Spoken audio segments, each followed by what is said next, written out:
plague after plague. The one that hit Pharaoh so hard was the plague of the flies.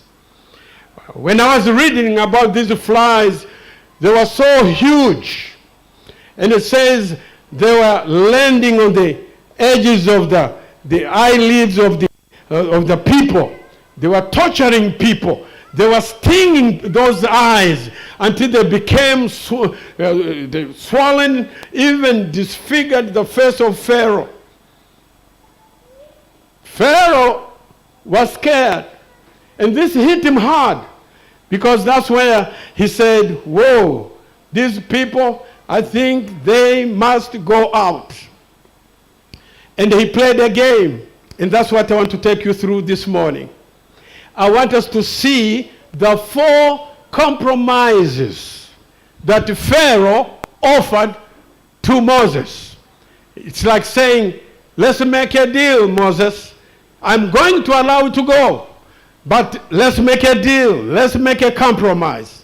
So, because of the time going, we're going to go fast, and the children are coming out. They're hungry, and some of you, the stomachs are saying, I'm hungry. So, compromise number 1, positional compromise. Pharaoh looked to Moses. He said, Moses, Aaron, you don't need to go out.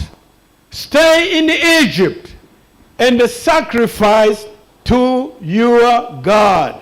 I call it positional compromise. Pharaoh says, you don't need to go out.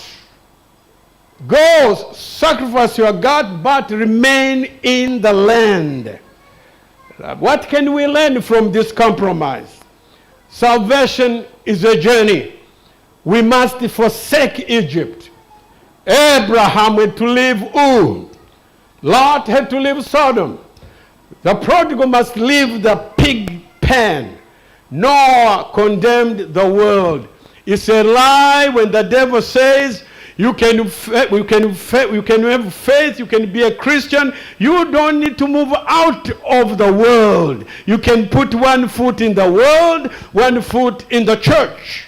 That's what the devil was trying to talk to Moses through Pharaoh. He says, Pharaoh and Moses, you don't need to take the children of Israel out. You can worship your God right here. You remain in Egypt and worship God. But the devil is a liar, because you cannot worship God and stay in the world. One interview was made to someone who was 100 years old. A reporter asked, Sir, what do you think the best thing about being your age? You are 100 years. That the old man said, that's easy. The man replied, he says, no peer pressure. He said, I've lived all these 100 years, no peer pressure.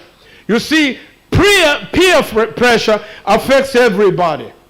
And some of you here, you know what peer pressure is all about. Some of you, peer pressure is what drew you where you are. Peer pressure comes in different forms. You hear people say, you are not cool if you don't come to this kind of party. You are not cool. You look old.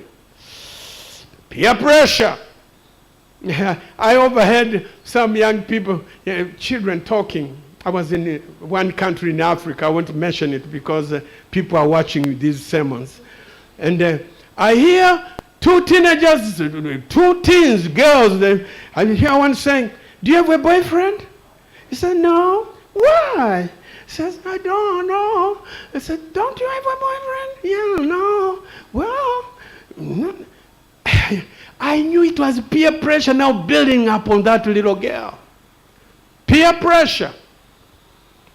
Says, just stay here. You don't need to go out. Worship your God while you are in Egypt. You can still be a Christian and go to church. But just do what we want you to do. Just laugh at these kinds of jokes.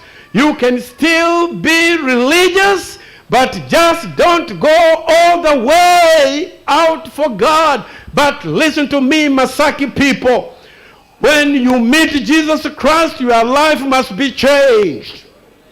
When the lame met Jesus Christ, the lame walked. When the leper met Jesus Christ, that isolation left. When the blind met Jesus Christ, he saw. When the deaf met Jesus Christ, he could hear. Even when the dead met Jesus Christ, they were resurrected. The hungry people, when they met Jesus Christ, they left with a full stomachs. That's why they came back day by day. When you meet my Jesus, your life gonna change. You cannot say, I'll go to church and I'll go to the disco. I'll go to the church and I'll go to the disco. It doesn't work. That's what Pharaoh was talking about. He says, Moses, you can still worship. You can be a worldly Christian. You don't need to be so Christian. And then Moses said, no, we must go and worship our God. And I could hear him. When I use my whole imagination, I hear Moses saying, Pharaoh, that's not working. I am going with my children. And you see, my dear Masaki people, when you read that verse, it says we are going with our children. He didn't say we are going with children. Our spiritual possession. And the Pharaoh said, wow, these people are powerful. Then as they left, Pharaoh became again tougher.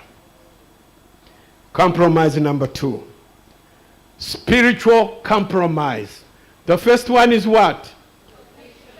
The second one? Yeah, I want you to remember this. You can share with your friends. The second one says, Moses says, Pharaoh, leave us, we want to go. Pharaoh says, let's make a deal. Let's compromise.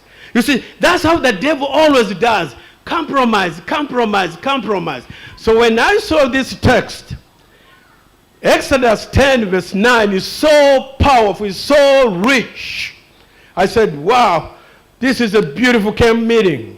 I can't wait. I told even your elder, I said, that's my favorite text. Spiritual compromise. Pharaoh says, don't go very far away.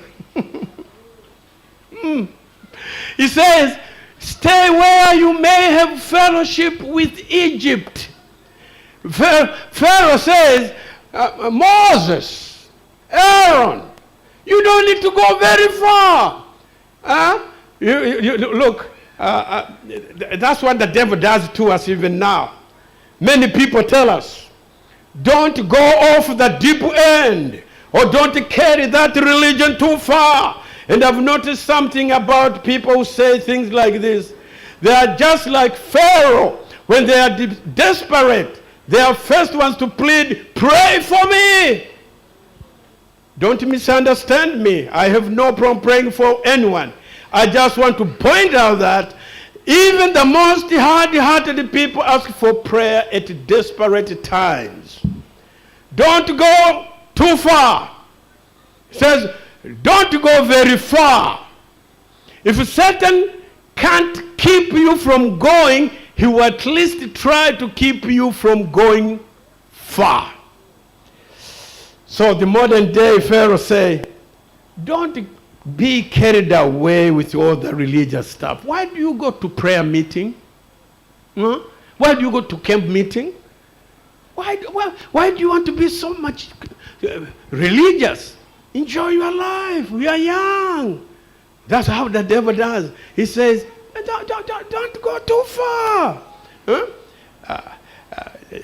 You see, they settle right on the board of wilderness.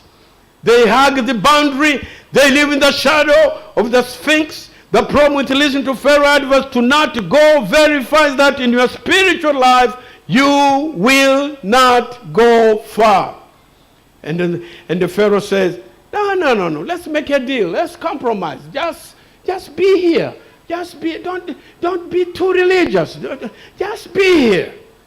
You can worship God. Pharaoh was saying, just don't get carried away. Sound familiar? I get it. That you go to church on Sabbath morning. But Saturday night, diamond platinum. You may sing, we are marching to Zion Saturday night. You don't need to do the Wednesday night thing. Discipleship? I don't need discipleship. That's just way overboard. You can go along with the Christianity, but just don't become fanatic. You see, too many churches now, they are compromising with the world. They want to look like the world. Let's not become too Christian. Let's just be like them. No. And I'm telling you, we are Christians, Bible-based Christians. We are Seventh-day Adventists. And I'm always saying I'm proud to be a Seventh-day Adventist. And I love to tell people who I am. I don't mind going too far. Too far of what? Worshipping my God is too far? No.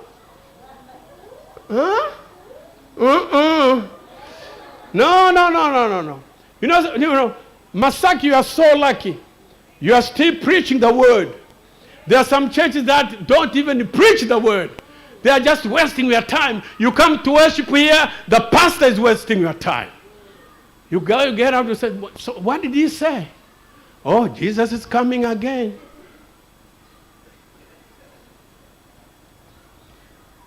Church members are crying for bread, and we are giving them porridge. They are crying for bread. They want to see Jesus Christ. So may Masaki Church be a place where young people come and be fed the bread of life. Because why should I come to church when the same thing I enjoy outside is the same thing I find in the church?